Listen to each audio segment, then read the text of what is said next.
ورحمة الله وبركاته. طلبة الصف الأول الثانوي مع مادة التوحيد، الدرس الثالث. قال الناظم: فكل من كلف شرعا وجب عليه أن يعرف ما قد وجب لله والجائز والممتنع، ومثل ذا لرسله فاستمع.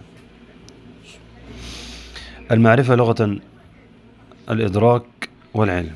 المعرفة لغة الإدراك والعلم. وفي الاصطلاح المعرفة والعلم معناهما واحد، يعني المعرفة هي العلم، أي مترادفان، وهي الإدراك الجازم، والمعرفة هي الإدراك الجازم. اسمع هي عاوزة بلح. اديها بل.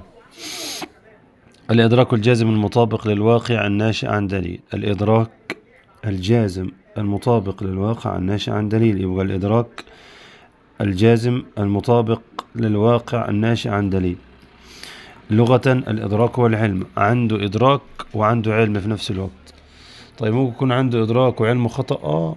يعني واحد لما تسأل واحد مثلا عن متى كانت غزوة بدر، فيقول لك 3 هجريا، متأكد؟ وعندك جزم وعندي جزم. طيب ده ما عندوش علم، عنده إدراك أهو. بس لما تقول له بقى إيه، واحد تاني تسأله يقول لك 2 هجريا، فده إدراك جازم المطابق للواقع والناشئ عن دليل. ممكن يجيب لك دليل وأحاديث تدل على كده. الإدراك قال جنس في التعريف يشمل الجازم وغير الجازم. يبقى الإدراك ده يشمل إدراك جازم وإدراك غير جازم. قال الجازم يخرج به الظن.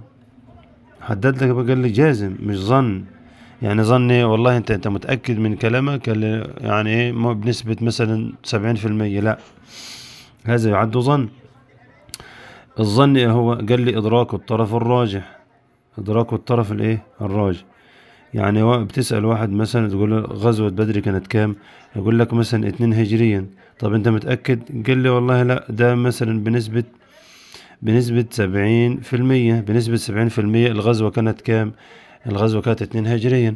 يبقى إدراك الظن الراجح اللي هو ايه؟ إدراك الطرف الراجح، ده اسمه ظن. يبقى الظن هو إدراك الطرف الراجح، بس مش متأكد يعني. قال ويخرج به الوهم. ايه هو الوهم؟ الوهم عكسه بقى. لما تيجي تسأله يقول لك ايه، والله ده هي 4 هجرية. انت بنسبة كام؟ قال لي بنسبة 70%. لا، ده غلط خالص، فده اسمه وهم.